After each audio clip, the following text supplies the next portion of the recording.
Hello and welcome into another episode of Locked On Wolves. Today on the show, let's talk about some more big man options the Wolves could be considering in free agency as they fill out the roster. What bigs are on the market the Wolves could consider signing? Plus, we'll look around the NBA, some quick winners and losers of the offseason, and some of the big stories in the league right now. It's all coming. Welcome in. You are Locked On Wolves.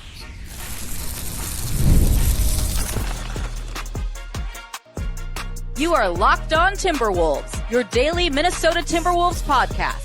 Part of the Locked On Podcast Network, your team every day. Hello and welcome into the Locked On Wolves podcast, part of the Locked On Podcast Network, your team every day. My name is Ben Beecken. I'm the host of Locked On Wolves. Today's episode is brought to you by Monarch Money. Take control of your finances with Monarch Money. Use the code LOCKEDONNBA at monarchmoney.com for 50% off your first year. Happy Thursday, everybody. Hope you have had a fantastic week so far. The NBA free agency news has slowed down to a trickle, and the Wolves still have a roster spot to fill. Actually, two, but most likely one. So I want to talk a little today about bigs that are still in the market. We alluded, or I talked briefly about a couple at the end of the show yesterday, but I want to talk about a couple more guys that I think could be on the Wolves' radar to fill out the roster, to fill the Luka Garza role, if you will, and then also some of the other stuff going on around the league. I'll give you my winners and losers of the offseason so far, and some of the other big stories, the Knicks hiring a coach, all kinds of stuff going on around the league, even if the major free agency news. Oh, and there's also the Wolves trade that they made, the sign and trade with Nickeil Alexander-Walker. There's a bit of news there that I want to cover as that continues to evolve, believe it or not, since nothing's actually official yet in the NBA offseason, as wacky as all that is. So a lot to get to today. A big thank you for making Locked On Wolves your first listen every single day. Of course, this show is free and available everywhere. That includes YouTube, as well as all of your favorite audio platforms. Wherever you like to listen to podcasts, you can find Locked On Wolves. And then in addition to YouTube, you can also watch Locked On Wolves on the Locked On Sports Minnesota app. You can download that on either Roku or Amazon Fire TV. And also, just another programming note, still daily. We are daily through the month of July. We'll get you through free agency. Summer League starts a week from today. Next Thursday, the 10th, is when Minnesota starts Las Vegas Summer League play. So we should get a roster, I would imagine, maybe over the weekend. So if that's the case, we'll talk about it on Monday's show. Maybe we get it today. I don't know. So if that's the case, we'll talk about it Friday. So looking forward to that, to see who we'll get to watch in Vegas. And of course, that'll be a big part of the rest of July. And then we'll kind of preview the rest of the offseason. And then in August, we'll move to 3 shows a week. So we're still with you plenty throughout. We'll call them the dog days of August. They call them that for baseball. They're that way for the NBA because it's by far the slowest month of the NBA calendar. So we'll, lots to cover still in the month of July. So just a reminder that we are still daily get you through the offseason. All right. Let's go ahead and talk a little bit about the Timberwolves, that final roster spot, technically two, but again, my prediction is Minnesota's looking at filling one of those final spots with a big, and there's also the possibility of, let me rephrase that. I think Minnesota will leave a roster spot open, just based on Tim Connelly's track record, how Minnesota likes to do things.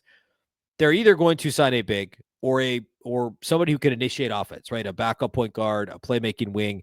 A couple of days ago, I listed out a bunch of guards that I thought the Wolves could pursue in free agency, guys who I thought could be fits. And then yesterday, we talked about a couple of bigs toward the end of the show. Once it became clear that Luka Garza was going to sign with the Boston Celtics, which I didn't know on Monday's show. I knew it in time for Tuesday's show. I guess I realized at the end of Tuesday's show. So Wednesday, we talked about some potential bigs to replace Luka. And I want to kind of finish that thought today, updating the list of guards that were available that have signed elsewhere. The guys I talked about earlier in the week on this show, many of them have signed elsewhere. Not everybody. Since yesterday's show, I believe Spencer Dinwiddie is the only guy that's signed. So of the guys we talked about, like Gary Trent Jr., Luke Kennard, Spencer Dinwiddie, I thought all were going to probably want more than the minimum, and they've all signed. Obviously, Kennard got a lot more. I think Dinwiddie just got the minimum, as did Trent, but his was a multi-year deal. They're all gone. Bruce Brown signed with the Nuggets. Taurean Prince signed back with the Milwaukee Bucks. Gary Harris was I think signed and traded.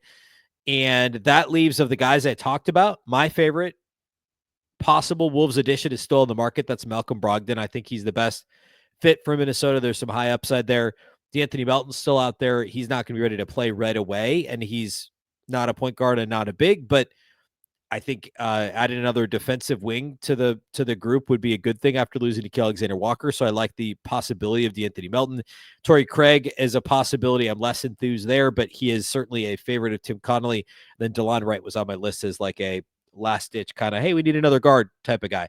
So all those guys we talked about the other day, Kennard, Trent, Dinwiddie, Bruce Brown, Taurean Prince, Gary Harris, all gone, all no longer available. As far as bigs go, on Wednesday's show, we talked about a few guys that I would want the Wolves to take a look at in free agency. I would expect the Wolves to have some interest in. And the point I made at the end of the show, if you missed it on Wednesday, was basically the Wolves have a weird needle to thread, right? Because Luka Garza had a unique role in that he knew he wasn't ever going to be in the everyday rotation until he was. And then when he was counted on, right? When there were multiple, if two of Randle, Nas, Rudy are missing a game, Luka Garza's got to play 15 minutes or whatever. So it's a we don't ever need you until we do, and then we really do type of a role, which like you can't necessarily sign Markieff Morris or, you know, pick another human victory cigar of a guy that's like over the hill, like Taj Gibson, right? You're not going to sign Taj Gibson for that role because, or PJ Tucker, because you actually need this guy to play minutes. You already have a roster spot with a guy who's not going to, in Joe Ingles. When I say you need this guy to play minutes, what I mean by that is he can go out there and give you a shot at winning a game that you otherwise have no shot of winning. And those guys that like Luka Garza could do that because there was offensive upside. Like DeAndre Jordan also not going to do that for you. And then on the flip side, there's these guys out there that are probably going to get more than the minimum and are going to have value or be able to go somewhere else. Like, I'm not saying Jackson Hayes is going to win a game for you, but like Jackson Hayes is young enough. He's going to get a bigger opportunity somewhere else, most likely. Go on down the list of some of the other bigs. And you know, I think that's kind of true. Like, I'm just looking at a list of the free agent bigs to see if anybody else pops out as that category. Thomas Bryant was the example I used on yesterday's show. I think he's the best example of that. But as far as some other bigs that maybe could ask for more or get more, that I think could play a legit role for Minnesota, Precious Achiuwa is one of them. Precious Achiuwa has been a rotation guy throughout his NBA career, which is still a relatively short career to this point. His rookie season was 2021 in Miami. He then spent 2 seasons in Toronto and then, 2.5 in Toronto, 1.5 in New York. So this is going to be year 6 for him.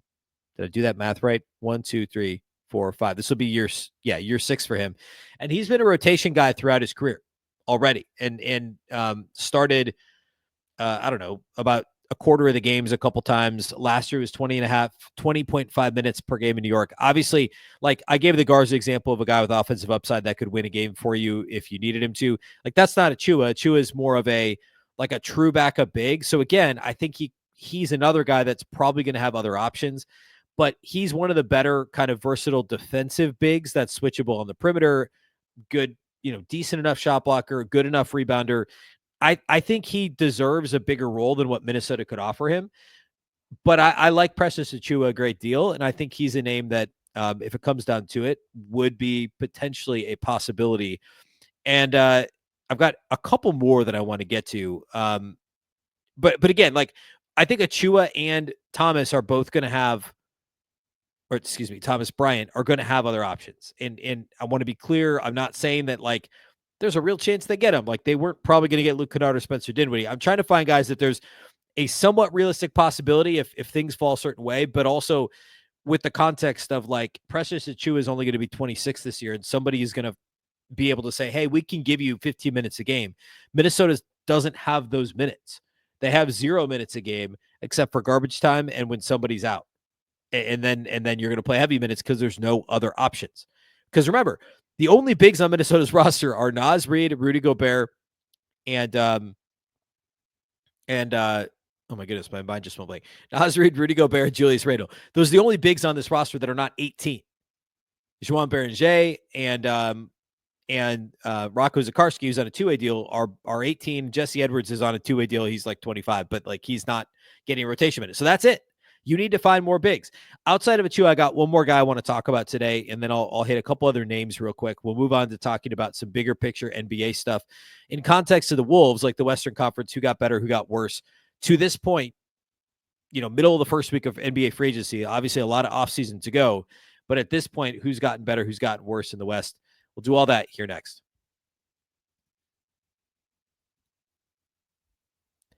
Today's episode of Locked On Wolves is brought to us by our title sponsors at Monarch Money.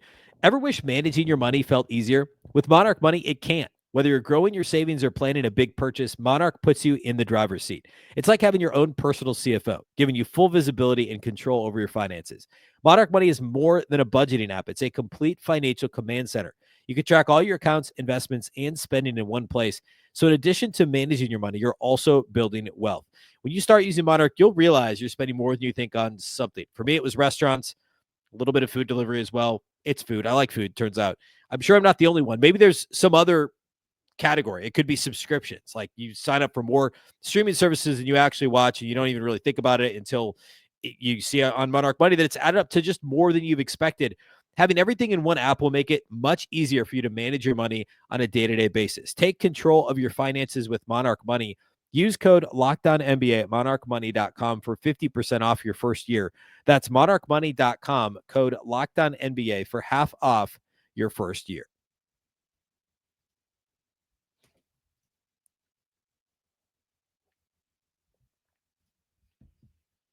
All right, so outside of Precious Achiuwa, Thomas Bryant, another name that I think is intriguing, and this is, even a little bit more intriguing from an offensive standpoint. Somebody who might not upside at this stage in his career, but could provide a little bit of value off the bench offensively is Chris Boucher. Chris Boucher spent the last 7 years in Toronto, and 7 of his 8 years in the NBA in Toronto. Actually, weirdly, every game but one. He played one game his rookie year in Golden State, and then he spent 7 years in Toronto. Chris Boucher quietly has started to add a little bit of a reasonable three-point shot to his game. He actually averaged 10 points per game last year in a backup role for the Raptors and shot 36% from three on 4 attempts per game. He never shot, actually, he did have one random season. He shot 38% from three, but he's kind of waffled in that like a little bit below league average spot for most of his career from 3-point range. So no, he's not like a true stretch big. He's not somebody you're going to trust to shoot a lot from the perimeter. And he's also not a center. Like Achiuwa is actually a little bit more of a 4 anyway, but can play the 5. Boucher's not really a 5. He's more of a 4, a little bit switchable defensively on the perimeter. A little bit of a better shot blocker than I think people would expect. I actually think he can be effective defensively and also offensively. So I'd give him a little bit of an edge over Achiuwa. He may not be as good overall as a defender and rebounder as Achiuwa, but the offensive upside is greater. And I like the idea of Chris Boucher as and he's also going to be 33. So I don't think Chris Boucher is out here looking for a legit long-term deal. I know he made almost $11 million last year. His last contract with Toronto was a decent contract.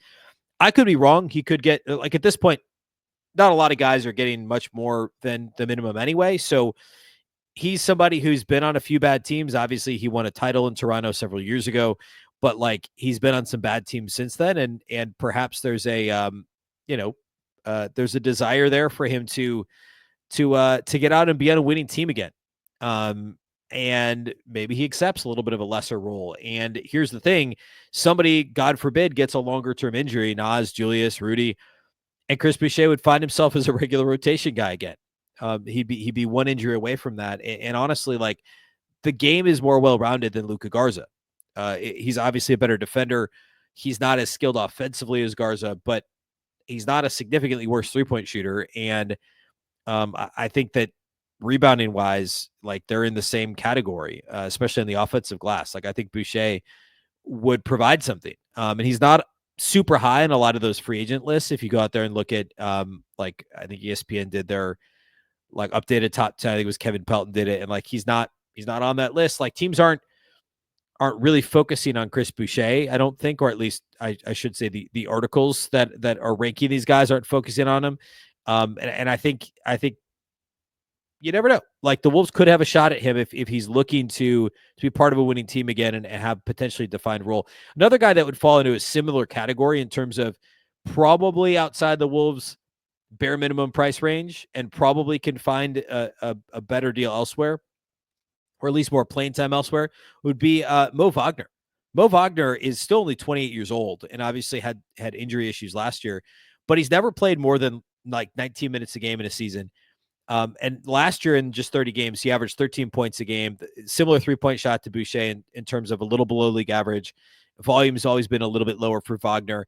More offensively talented, at least I'm not saying he's similar to Luka Garza, but like his game tilts offensively. Not quite as good of a rebounder or shot blocker as Boucher, but he's actually not a bad defender at all overall. And so Wagner's another guy. I see both Wagner and Boucher and probably Achua all getting more than the vet minimum. But if the Wolves somehow pulled off signing any of those guys, I think it would be a coup is a strong word when you're talking about like a guy who's not in a regular rotation. But that would be a really nice depth piece for Minnesota. And who knows where that sits right now as they try and perhaps persuade some of these guys to come to Minnesota on a vet minimum. So looking down that list of centers, I mean, Wagner would be the other one. Like we've already talked, like DeAndre Jordan, no thanks. Bismack Biyombo would fall into a similar category.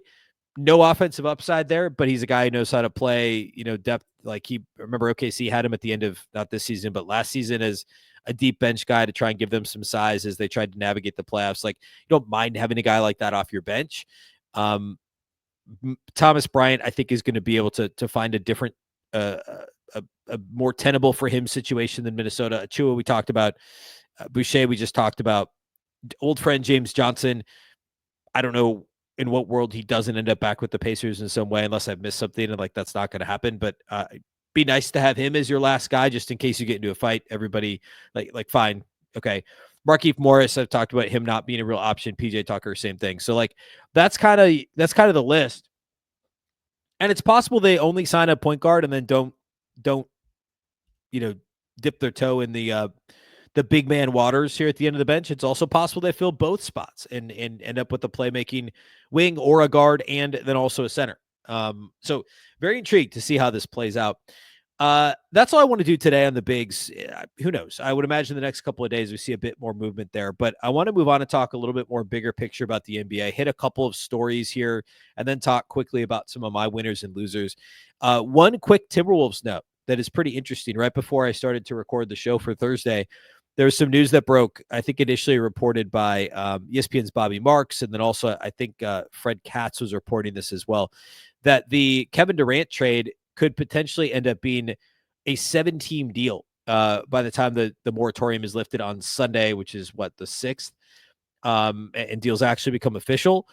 The reason why this would happen is it kind of greases the wheels for some of these deals to just get done. So like the sign-and trade that the Rockets made for Clint Capella, the Nickeil Alexander-Walker piece from Minnesota to Atlanta could all get looped in. There might not be anything that actually changes other than maybe some picks changing or some cash going from one team to another. It's just incentives for, like, there are some minor incentives for these teams to kind of like a why not? Like, if this benefits us in any way, let's just do it this way. So we'll see. Keep an eye on it. If that ends up happening, we won't know till Sunday probably. So it'd be Monday's Lockdown Wolves episode. But if anything changes, we'll talk about it on this show. But at this point, it's a 2027 Cleveland Cavaliers second-round pick that Minnesota got from Atlanta in the Nickeil Alexander-Walker deal. And if anything with that changes, we'll discuss it. But I think that's notable. It's interesting. It may end up not meaning anything when it comes to the Wolves, but something to keep an eye on for sure.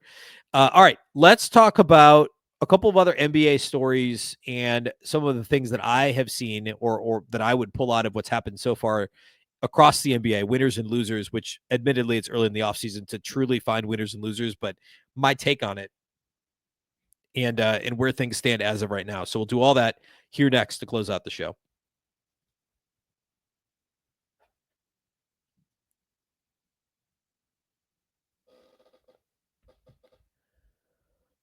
All right, other NBA stories. The New York Knicks are going to reportedly hire Mike Brown as their head coach. I really like Mike Brown, and well, really is a strong word. I like Mike Brown.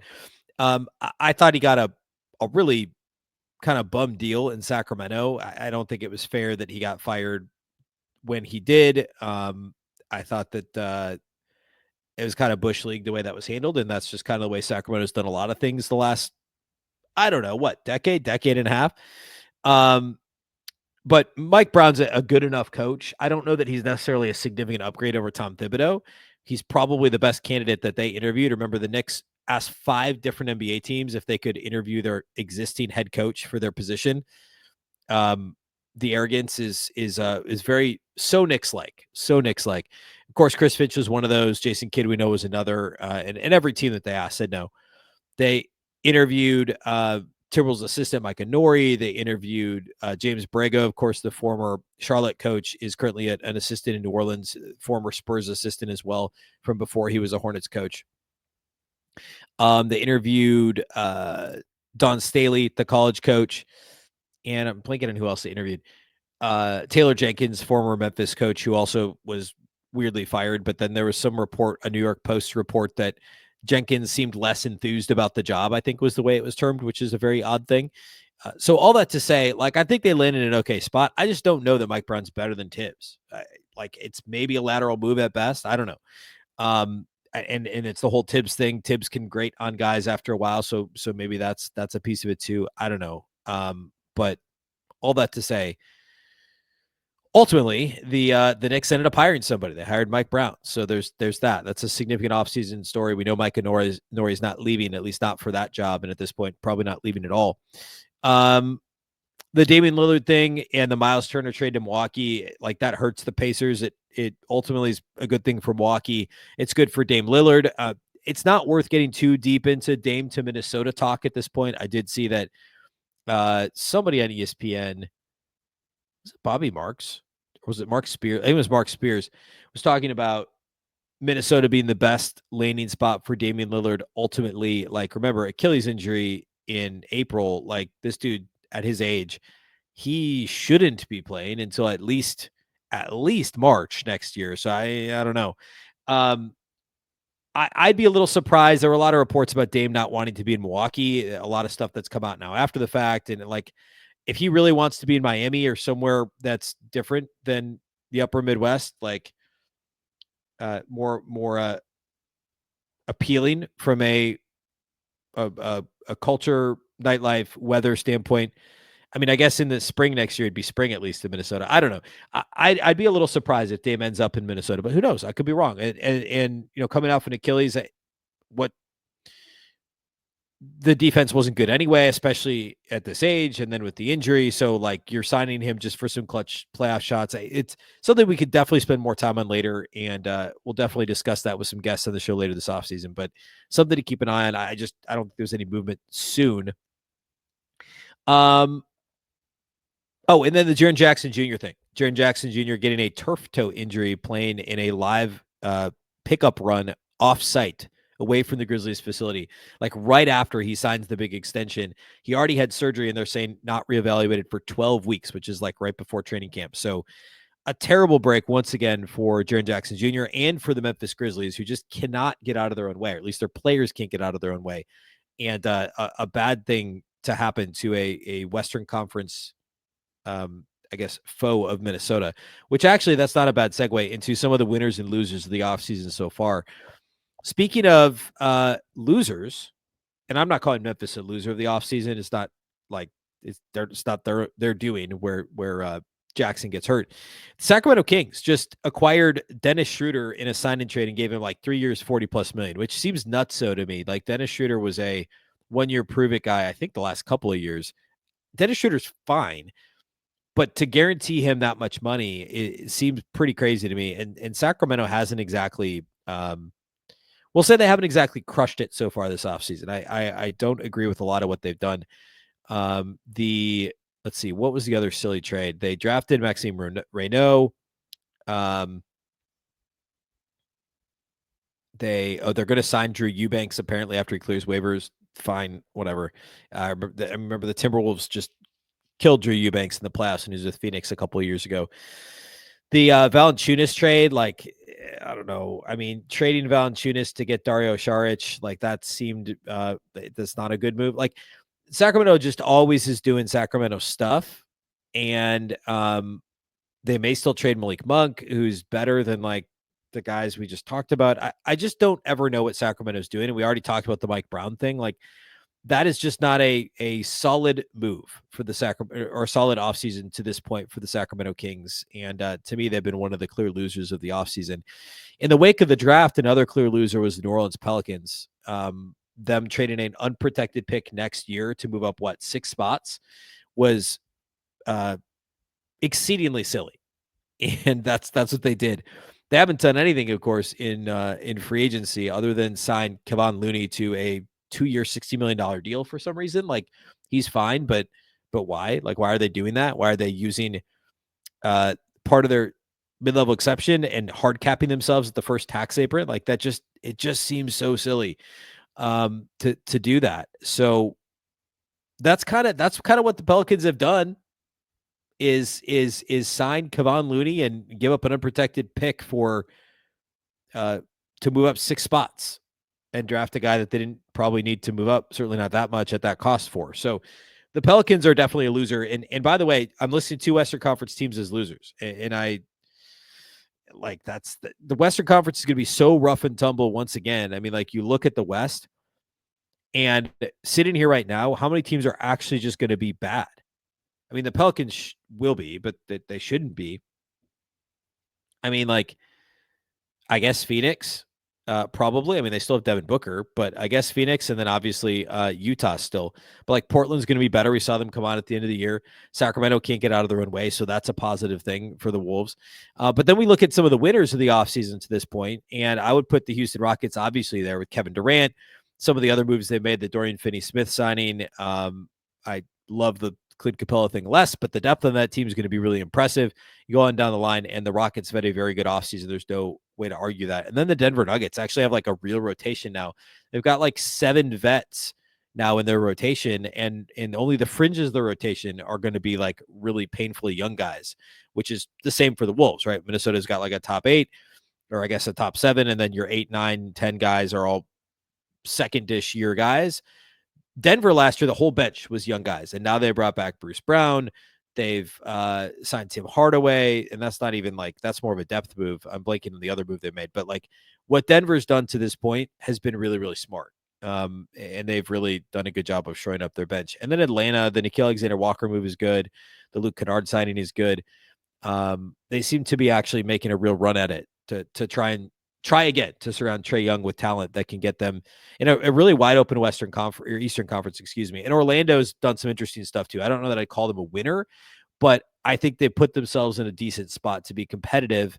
They were competitive last year, but to be competitive even for a top 4 or 5 seed in the Eastern Conference. So I guess I'd put Orlando in there with Atlanta, Houston, and the Nuggets, and then losers right now is the Pelicans and Kings. And there's others. Those teams jumped off the page for me. Okay. We'll be back tomorrow, Friday show for you. We'll talk a little bit, probably additional free agency developments, and we'll get you ready for Summer League here over the next few days as well. Again, we're daily throughout the month of July. A big thank you for making Locked On Wolves your first listen every day. Of course, this show is free and available everywhere. That includes YouTube, as well as all of your favorite audio platforms. Wherever you like to listen to podcasts, you can find Locked On Wolves. You can also watch on the Locked On Sports Minnesota app on both Roku and Amazon Fire TV. A big thank you for making us your first listen. A reminder that for your second listen, you can find the Locked On NBA podcast where there is no offseason. Doug, Matt, and Hayes keep you up to date on contract negotiations, rumors, and everything you need to be the most informed NBA fan. Find Locked On NBA on YouTube or wherever you listen to podcasts. Part of the Locked On Podcast Network, your team every day. Of course, so is Locked On Wolves. Locked On Wolves is part of the Locked On Podcast Network, your local experts on all the biggest stories. Once again, I'm Ben Beecken. This is the Locked On Wolves podcast. We'll catch you next time.